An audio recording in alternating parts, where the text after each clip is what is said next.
আসসালামু আলাইকুম প্রিয় দর্শক, অন্য মঞ্চের আলাপ চাইতায় আপনাদের সকলকে আমন্ত্রণ জানাচ্ছি। নমস্কার, আমি তরুণ ঘোষ।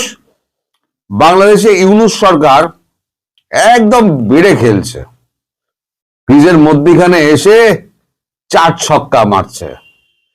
চার ছক্কা মারতে গিয়ে কখন যে ক্যাচ আউট হবে সেটা কিন্তু চিন্তা করতে পারছে না, কিন্তু মাঝে মাঝে কিন্তু বাউন্সার পড়ছে। এই বাউন্সার কি পড়ছে আর কোনগুলো সুইং বল আসছে সেগুলো নিয়ে আমি সন্ধ্যেবেলা ব্যাখ্যা করব। কিন্তু গতকালকে আমাদের বাংলাদেশে যে ভারতের রাষ্ট্রদূত, হাই কমিশনার, রাষ্ট্রদূত বলবো না, হাই কমিশনার, আচ্ছা অনেকে আমাকে প্রশ্ন করেন হাই কমিশনার এবং হাই কমিশন এবং এমবেসির মধ্যে তফাৎটা কি। দেখুন, আমি তফাৎটা আপনাদের একটু পরিষ্কার করে দিই। সেটা হচ্ছে, ইংরেজ শাসিত যে সমস্ত দেশগুলো ছিল সেই দেশগুলো যখন স্বাধীনতা পায় তারা সব হাই কমিশন বলে নিজেদেরকে, আর যেগুলো ব্রিটিশ আধিপত্যের বাইরে ছিল সেগুলো হচ্ছে এমবেসি। ফলে দেখবেন সব সময়তে ভারত, পাকিস্তান, বাংলাদেশ যাদের এই রয়েছে, যেগুলো ইংরেজ শাসিত ছিল, সব কিন্তু হাই কমিশন বলে। ওই কারণে বাংলাদেশও তাদেরকে হাই কমিশন বলে। তো এই হাই কমিশনার আমাদের যিনি আছেন এখন, প্রণয় বার্মা, তাকে ডেকে এখন একটা প্রতিবাদ জানিয়েছে যে শেখ হাসিনা ভারতবর্ষে বসে উস্কানিমূলক মন্তব্য করছেন, তাতে বাংলাদেশ একটুখানি অস্থির হচ্ছে। এগুলো অবিলম্বে বন্ধ করতে হবে। কি রে, তুই কে? উড়ে এসে জুড়ে বসেছিস তোরা, একটা অবৈধ সরকার। তোরা আবার ভারতবর্ষের মতো বৃহৎ গণতান্ত্রিক দেশকে তোরা আবার জ্ঞান দিবি? দেশের মানুষকে ভুল বুঝিয়ে তাদেরকে একেবারে ভিখারি রাষ্ট্র পরিণত করে এখন বড় বড় কথা হচ্ছে। যাই হোক, আমার মনে হয় ভারতবর্ষ তো আর এই ভাষায় কথা বলতে পারে না, কিন্তু ভারতবর্ষ কূটনৈতিক ভাষায় তার জবাব দিয়েছে। আমাদের এখানে কাগজ যেটা বেরিয়েছে, হাসিনাকে নিয়ে ঢাকার অভিযোগ ওড়ালো দিল্লি।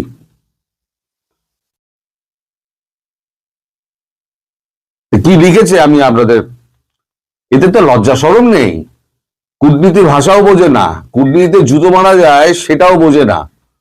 তো সেটা যেটা লেখা হয়েছে, নয়াদিল্লি ও ঢাকা, 14 ডিসেম্বর। আওয়ামী লীগ নেত্রী তথা বাংলাদেশের প্রাক্তন প্রধানমন্ত্রী শেখ হাসিনা ভারতে বসে উস্কানিমূলক মন্তব্য করছেন, আজ অভিযোগ করেছেন বাংলাদেশের বিদেশ মন্ত্রক।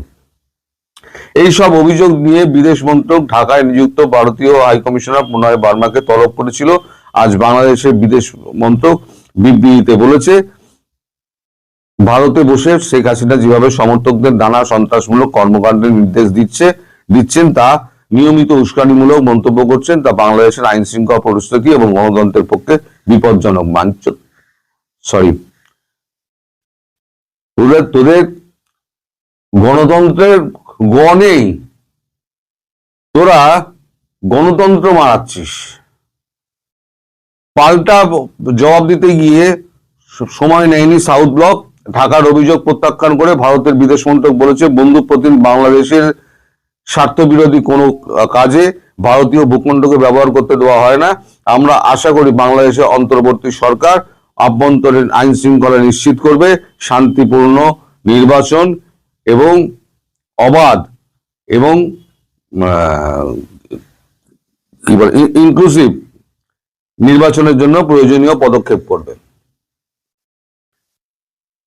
এখন এই যে কূটনৈতিক ভাষায় যে পরিষ্কার জবাবটা যেটা দেওয়া হয়েছে, 4 লাইনের জবাব হলো, এটা কিন্তু 40 লাইনের কথা বলে যে তোমরা আগে নিজেদের গণতন্ত্র ফেরাও, শান্তিমূলক অন্তর্ভুক্তিমূলক আগে নির্বাচনের ব্যবস্থা করো, নিয়ে বিদেয় হও, তারপর ভারতবর্ষ বুঝে নেবে। আর আমি দিল্লি ঘুরে এসে আমি যা বুঝলাম, তাতে শেখ হাসিনা হচ্ছে ভারতের ট্রাম্প কার্ড। এই ট্রাম্প কার্ড দিয়ে কিন্তু ভারতবর্ষ খেলছে। সারা পৃথিবীকে একত্র করে এখনো কিছুই দেখেননি। এই যে বাউন্সার 2-4টে ইনসুইং আউটসুইং দেখছেন না, এটা এমন কিছু নয়। ওই আমাদের যখন সার্জিক্যাল স্ট্রাইক হয়েছিল তখন প্রথম প্রথম যখন গুলিয়ে দিয়েছিল, ফুল ফ্লেজেড যখন হয়নি, তখন ইনসুইং আউটসুইং, তখন বাউন্সার ফাউন্সার মেরেছিল। এইবার যখন দেখবেন, আমি বিকেলে বলবো যে কখন কখন আপনার ওখানে পিনাকাগুলো পড়বে, আকাশগুলো পড়বে, তখন দেখবেন তাহি মধুসূদন রাও উঠে গেছে। আসলে আপনারা বাংলাদেশের মানুষকে সমস্ত আপনারা ভুলভাল বুঝিয়ে রাখেন। এই যে আমার ভিডিও তলায় যারা দেখবেন, যারা একদম উল্টো পাল্টা কমেন্ট করে থাকেন, তারা হচ্ছে এই সরকারের অংশ। তারা এই সত্যিগুলোকে চাপার জন্য তারা কখনো গুজববাজ, কখনো ঢপবাজ, কখনো মিথ্যেবাদী, কখনো চাপাবাজ, এই সমস্ত তকমা দিয়ে রেখে দেয়। আসলে এদের কাজ হচ্ছে যে সত্যি কথাটা আছে সেই সত্যি কথাটাকে ঢেকে রেখে দাও। এরা হচ্ছে এই অবৈধ সরকারের অংশ, এদেরকে চিনে রেখে দিন। এই অবৈধ সরকারকে যখন উৎখাত করা হবে, এদের তখন যেন নামও নিশান দেশে না থাকে, এর দেশ থেকে তাড়িয়ে দিন। আমি বলছি না মারধর করুন, দেশ থেকে তাড়িয়ে দিন, বিতাড়িত করুন।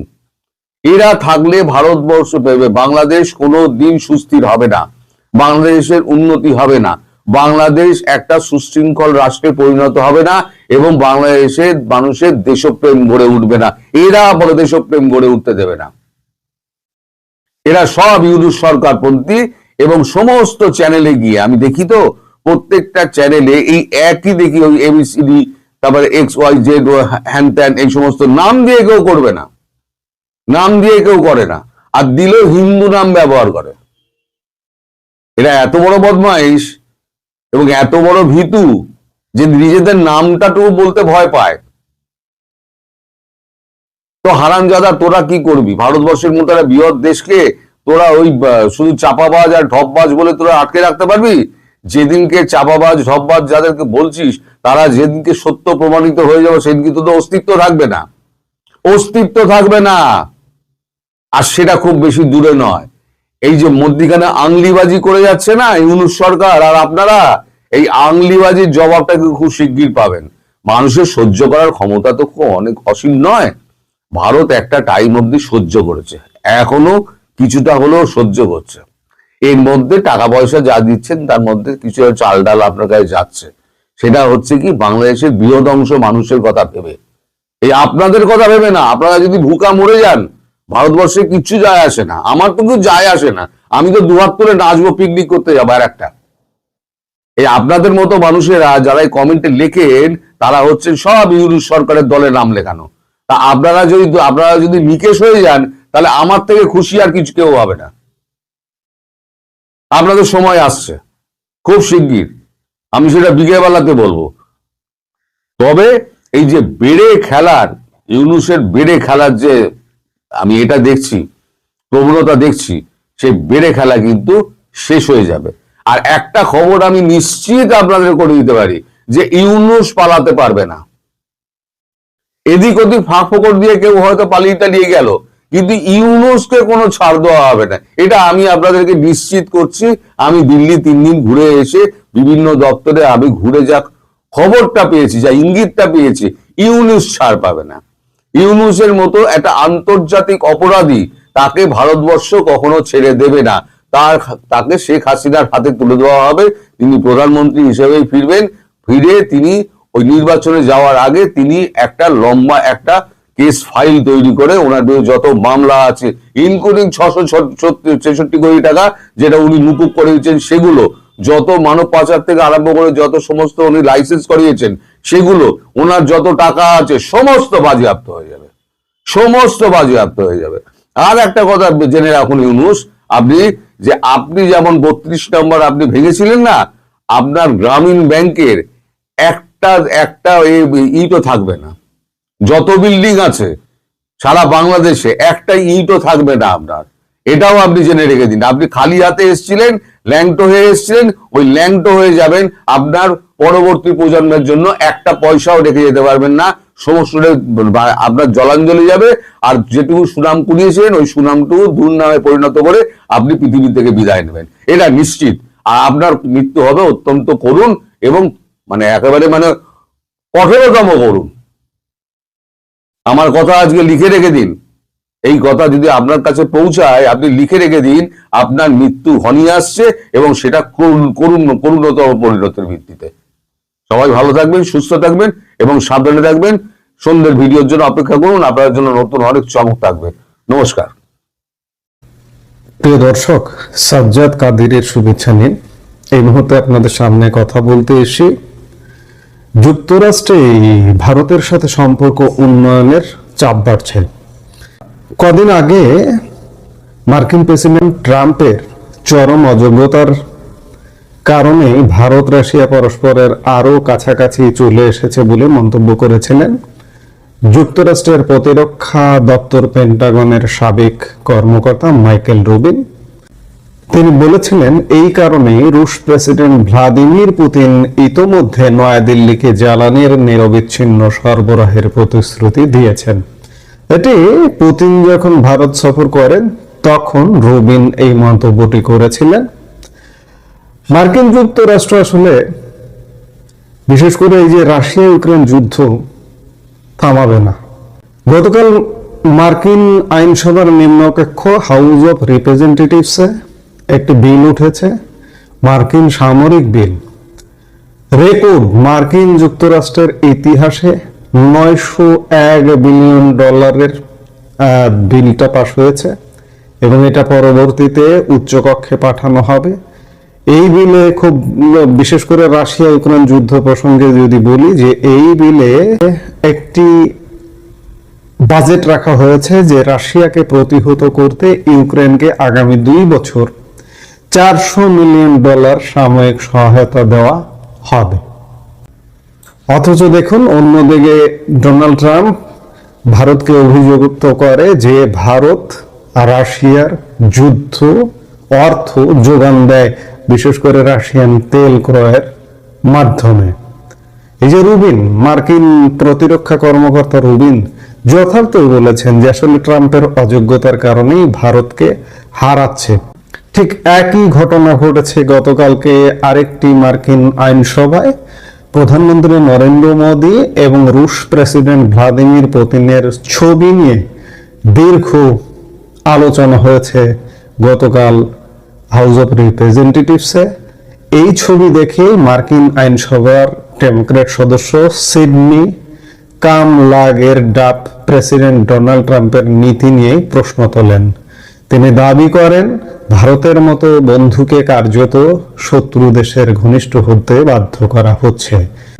ট্রাম্পের ভারত সংক্রান্ত নীতি নিজের নাক কেটে অপরের যাত্রা ভঙ্গ করার শামিল বলেও কটাক্ষ করেন ওই রাজনীতিক। রাশিয়া থেকে তেল কেনার জন্য ভারতের উপর 25% শাস্তিমূলক শুল্ক আরোপ করেছেন ট্রাম্প। সাথে H-1B ভিসা নিয়ে কড়াকড়ির জেরে অসুবিধার মুখে পড়েছেন আমেরিকার অভিবাসী ভারতীয়রা। এই পরিস্থিতিতে ট্রাম্প বিরোধীদের একাংশ দীর্ঘদিন ধরেই আমেরিকার ভারত বিরোধী নীতি নিয়ে সরব হচ্ছেন। গতকাল বুধবার এই বিষয়টি নিয়ে কঠোর মন্তব্য করেন আমেরিকার ডেমোক্রেটিক নেত্রী সিডনি। বুধবার আমেরিকার বিদেশ নীতি নিয়ে একটি পর্যালোচনা বৈঠক ছিল আইনসভায়। ওই বৈঠকে যোগ দিয়েছিলেন সিডনি। তিনি যখন বক্তৃতা করছেন তখন তার পেছনে একটি পোস্টার দেখা যায়। পোস্টারের উপরের অংশে ছিল এশীয় বৈঠকে মোদি এবং চীনের প্রেসিডেন্ট শি জিনপিং এর করমর্দনের ছবি। আর পোস্টারের নিচের অংশে ছিল একই গাড়িতে বসে ভারতের প্রধানমন্ত্রী এবং পুতিনের ছবি। গত সপ্তাহে ভারত সফর করেন পুতিন। সেই পোস্টার দেখিয়ে সিডনি বলেন, এই ছবি অনেক কথা বলে দিচ্ছে। আমেরিকার কৌশলগত সঙ্গীদের শত্রুদের হাতে তুলে দিয়ে আপনারা নোবেল শান্তি পুরস্কার পাবেন না, কিন্তু এখনই বিষয়টি গুরুত্ব দিয়ে ভাবা উচিত বলে জানান ওই ডেমোক্র্যাট নেত্রী। তিনি বলেন, কোনো মূল্যে গুরুত্বপূর্ণ সঙ্গীকে হাতছাড়া করা যায় না। এর আগে গত 4 ডিসেম্বর প্রকাশিত আমেরিকার নিরাপত্তা সংক্রান্ত রিপোর্টে বলা হয়েছিল, ইন্দো প্যাসিফিক মহাসাগরীয় অঞ্চলে চীনের প্রভাব কমাতে কৌশলগত সঙ্গী ভারতই। 33 পাতার সেই রিপোর্টে বলা হয় ইন্দো প্যাসিফিক মহাসাগরীয় অঞ্চলের নিরাপত্তায় অংশ নেওয়ার ব্যাপারে নয়াদিল্লিকে উৎসাহিত করতে আমাদের ভারতের সঙ্গে বাণিজ্যিক সম্পর্ক উন্নত করতে হবে। তাৎপর্যপূর্ণ বিষয় হলো ওই রিপোর্টে পাকিস্তানের নামমাত্র উল্লেখ করা হয়েছে। ভারত পাক যুদ্ধ থামানো নিয়ে মার্কিন প্রেসিডেন্ট ডোনাল্ড ট্রাম্পের দাবি ছাড়া পাকিস্তানের প্রসঙ্গই উল্লেখ করা হয়নি ওই প্রতিবেদনে। মার্কিন ভারত বাণিজ্য সম্পর্ক উন্নয়নের কথা রিপোর্টে বলা হয়েছে, সিকিউরিটি স্ট্র্যাটেজিক রিপোর্টে বলা হয়েছে। ইতিমধ্যে আজকে 11 ডিসেম্বর আপনারা জানেন মার্কিন যুক্তরাষ্ট্রের একটি উচ্চ ক্ষমতা সম্পন্ন প্রতিনিধি দল ভারতীয় বাণিজ্য প্রতিনিধির দলের সঙ্গে নয়াদিল্লিতে আলাপ করছে। গতকাল 10 তারিখে আলাপ হয়েছে, আজকে আলাপ হচ্ছে, আগামীকালকে আলাপ হবে, 3 দিন ব্যাপী আলাপ হবে এবং বিশ্ব মোটামুটি বলা যায় এই সম্পর্কটার দিকে তাকিয়ে রয়েছে। এবং এরই মধ্যে মার্কিন যুক্তরাষ্ট্রেও সরব হচ্ছে বিভিন্ন পক্ষ থেকে যে ভারতকে কোনোভাবেই হাতছাড়া করা যাবে না ইন্দো প্যাসিফিক শক্তি সামর্থ্য বজায় রাখতে। সেই জায়গায় যত যাই বলুন না কেন, ভারত যদি হাতছাড়া হয়ে যায় ইন্দো প্যাসিফিক থেকে, তাহলে মার্কিন যুক্তরাষ্ট্রের আসলে ইন্দো প্যাসিফিকে যে অবস্থান, সেই অবস্থানটায় অনেকটা হালকা হয়ে যাবে, ঠুনকো হয়ে যাবে। এ বিষয়ে মার্কিন প্রতিরক্ষা কর্মকর্তারা, রুবিনের মতো কর্মকর্তারা যেমন ভাবছেন, ঠিক তেমনি মার্কিন রাজনীতিবিদরাও ভাবছেন। এই সব মিলে ডোনাল্ড ট্রাম্প আসলে ভারতের সাথে সম্পর্ক উন্নয়নে খোদ মার্কিন যুক্তরাষ্ট্রেই চাপের মুখে আছেন। সেই জায়গায় ভারতের সাথে সম্পর্ক উন্নয়নটা মাস্ট, এটা সময়ের ব্যাপার। আমরা সেই সময়টা হয়তো খুব শীঘ্রই দেখতে পাবো। এগুলো বারবার কেন আলাপ করছি জানেন? এগুলো বারবার আলাপ করবার কারণটা হচ্ছে আমরাও কিন্তু এই প্যাচের মধ্যে পড়ে আছি। ভারত মার্কিন যুক্তরাষ্ট্র যদি সম্পর্ক উন্নয়ন হয়, তাহলে এই যে বাংলাদেশে যে পাকিস্তানি প্রভাব দেখছেন না গত 1.5 বছরে, এই প্রভাবটা কিন্তু কমে যাবে। এই প্রভাব বিতাড়িত হতে বাধ্য হবে।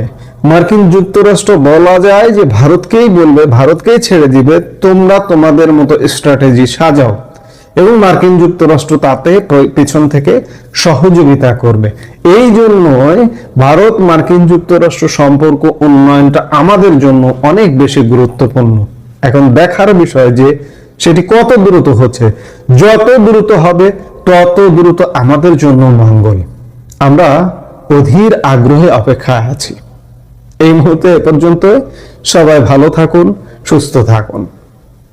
আমাদের ভিডিওগুলো নিয়মিত পেতে সাবস্ক্রাইব করুন Sajjad Kadir and the legends YouTube channel এবং লাইক, কমেন্ট, শেয়ার করে সাথে থাকুন। প্রিয় দর্শক, সাজ্জাদ কাদিরের শুভেচ্ছা নেন। এই মুহূর্তে আপনাদের সামনে কথা বলতে এসে জামাতের ইন্ডিয়া কানেকশনটাও কি ভেস্তে গেল, এই প্রসঙ্গটি নিয়ে আপনাদের সামনে এই মুহূর্তে কথা বলতে চাই।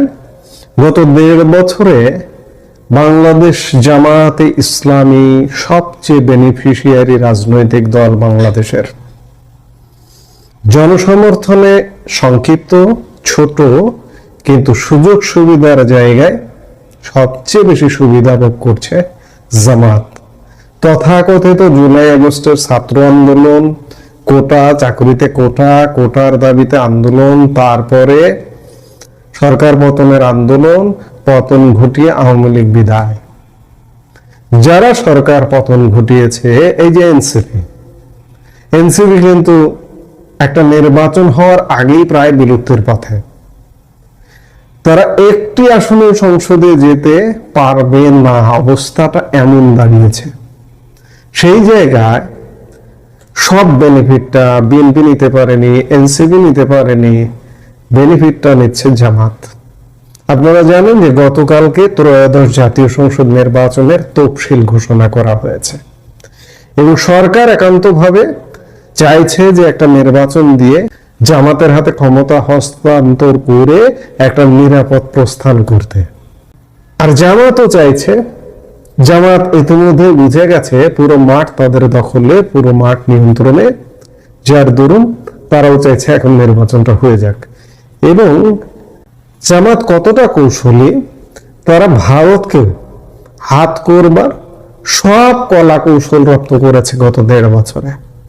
আপনারা দেখেছেন যে পূজা মণ্ডপে গিয়ে জামাত নেতারা গীতা পাঠ পর্যন্ত করেছে। জামাত হিন্দু শাখা খুলেছে। জামাতের হিন্দু প্রার্থী মনোনয়ন দেওয়া হয়েছে খুলনা 1 আসনে। সর্বশেষ গতকালকে ভারতীয় গণমাধ্যম নর্থ ইস্ট নিউজ একটি সংবাদ দিয়েছে, চন্দন নন্দী, কৃষ্ণ নন্দী খুলনা 1 আসনে জামাতের প্রার্থী, তার ভিসা ভারত প্রত্যাখ্যান করেছে। এই কৃষ্ণ নন্দীর কাজ কি?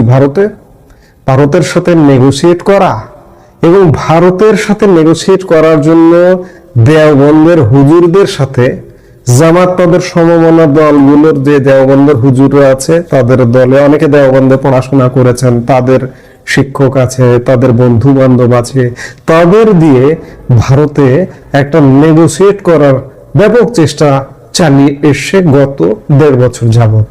কিন্তু সব চেষ্টার চূড়ান্ত ব্যর্থ হলো যে জামাতের প্রার্থী কৃষ্ণ নন্দীর ভিসা রিজেক্ট করে দিয়েছে। অর্থাৎ সত্যিকার অর্থে এখন পর্যন্ত জামাতকে ভারত কোনোভাবে আমলে নিচ্ছে না। আপনারা খেয়াল করেছিলেন যে আওয়ামী লীগ সরকার পতনের পরে মাসখানেকের মধ্যে জামাতের আমির শফিকুর রহমান বলেছিলেন যে প্রতিবেশীকে অস্বীকার করা যায় না, প্রতিবেশীর সাথে ভালো সম্পর্ক রাখতেই হবে, এর বিকল্প কোনো উপায় নেই। কিন্তু সেই প্রতিবেশী জামাতের সাথে সম্পর্ক রাখবে কিনা, কারণ জামাত হচ্ছে পাকিস্তানপন্থী, সেই পাকিস্তানপন্থীর সাথে ভারত সম্পর্ক রাখবে না, এটি আর একবার প্রমাণিত হলো এই যে কৃষ্ণ মন্দির ভিসা রিজেক্ট হওয়াতে। আমি ধরে নিলাম যে 12 ফেব্রুয়ারি নির্বাচনটা ইউনূস সরকার করে ফেলল, কিন্তু ভারত যদি না চায় বাংলাদেশ শাসন করা, জামাত ক্ষমতায় গেলে বাংলাদেশ শাসন করা কত বড় কঠিন হবে সেটা আপনি ভাবলেও অবাক হন। পাকিস্তান আর বাংলাদেশ কিন্তু এক জিনিস নয়। পাকিস্তানে হাজার নিষেধাজ্ঞা সবকিছু অবরোধ করে দিলেও পাকিস্তানের কিন্তু চলাচল, ব্যবসা বাণিজ্যের উপায় আছে, বাংলাদেশের কিন্তু উপায় নেই। ভারতকে ডিঙ্গিয়ে, আপনি স্থলপথে বলুন, আকাশপথে বলুন, ভারতকে ডিঙ্গিয়ে অন্য কোথাও যেতে হয়। বাংলাদেশ সেই দেশ, সেই ভারতের স্বীকৃতি নেই একটা সরকারের, ধরে নিলাম যে জামাত সরকারের, সেই সরকার দেশ চালাবে, এটা তো $1 বিলিয়ন প্রশ্ন। কাজেই ভারত থেকে এখনো পর্যন্ত জামাতের ব্যাপারে কোনো সিগন্যাল নেই। ইউনূস সরকার জামাতের হাতে ক্ষমতা দিয়ে যেতে চায়, কিন্তু আসলে নির্বাচনটাই তো হবে না। কূটনৈতিক খেলাধুলা চলছে, কূটনৈতিক ক্রিয়া প্রতিক্রিয়া এখন পর্যন্ত চলছে।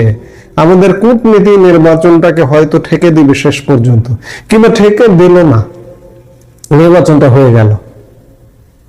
আমরা অতীতেও খুব শর্ট টার্মের নির্বাচন দেখেছি, নির্বাচনী পার্লামেন্ট দেখেছি। এটা অতীতের বিষয়গুলো আরো ভিন্ন বিষয় ছিল, কিন্তু এটা একদম একপাক্ষিক হয়ে যাবে। জামাতকে ভারত কোনোভাবে সমর্থন দেবে, আর ভারত কোনোভাবে সমর্থন না দিলে সেই জামাত দেশ শাসন করবে, এটা $1 বিলিয়ন প্রশ্ন। জামাতকে নানাভাবে গত 1.5 বছরে ভারত রিজেক্ট করেছে। বিএনপিকে চান্স দিয়েছিল, কিন্তু বিএনপি সেই চান্স নেয়নি। যে জামাত হচ্ছে পাকিস্তানি জামাত, এই পাকিস্তানি জামাতের ফাঁদে বিএনপি পা দিয়েছে। বিএনপি যদি ভারতের ওটা পিক করে নিত, সুযোগটা পিক করে নিত, বিএনপি ক্ষমতায় যেত।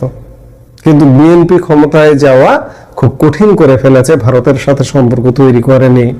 এদিকে দেশের নানা রকম অব্যবস্থাপনা, সরকারের সাথে সম্পর্কের জায়গায় জামাত এগিয়ে, সবকিছু মিলিয়ে আসলে বিএনপি একটা ভঙ্গুর অবস্থায় চলে গেছে। জামাত ক্ষমতায় যাওয়ার স্বপ্ন দেখছে, ক্ষমতায় যাওয়া যায়, যেতে পারতে পারে, কিন্তু শেষ পর্যন্ত সেই ক্ষমতা চর্চা করে দেশ শাসন করা দুঃসাধ্য ব্যাপার হয়ে যাবে, কারণ জামাত পদে পদে রিজেক্ট হয়ে গেল এবং সর্বশেষ উদাহরণ এই জামাতের প্রার্থী। যতই হিন্দু শাখা করুন, মন্দিরে গিয়ে গীতা পাঠ করুন, হিন্দু প্রার্থী মনোনয়ন দিন, এগুলো আসলে ভারতকে লক্ষ্য করি। এখানে সংখ্যালঘুদের সুযোগ সুবিধা দেওয়ার জন্য নয়, ভারতকে লক্ষ্য করে ভারতকে আকৃষ্ট করবার জন্য জামাতে ইসলামের এই কর্মকাণ্ডগুলো। এবং ভারত এগুলো খুব ভালোভাবে বুঝতে পারে যে জামাত এগুলো কেন করছে, জামাতের পেছনে দুর্বিসন্ধি পরিকল্পনা আছে। ভারত বুঝতে পেরে এখন পর্যন্ত জামাতকে আসলে পাত্তা দেয়নি, এবং পাত্তা দেওয়ার সর্বশেষ উদাহরণ হচ্ছে এই কৃষ্ণ মন্দির ভিসা রিজেক্ট হওয়া। কৃষ্ণ মন্দির ভিসা রিজেক্ট হওয়ার ব্যাপারে যেটি সবচেয়ে খুব গুরুত্বপূর্ণ হিসেবে জানা যাচ্ছে যে তিনি সর্বশেষ তুরস্ক ভিজিট করেছেন। তুরস্ক ভিজিট করে তিনি ভারতে যেতে চান, অথচ এই কৃষ্ণ মন্দির 2013 থেকে 23 সাল পর্যন্ত কমপক্ষে 20 বার ভারত সফর করেছেন।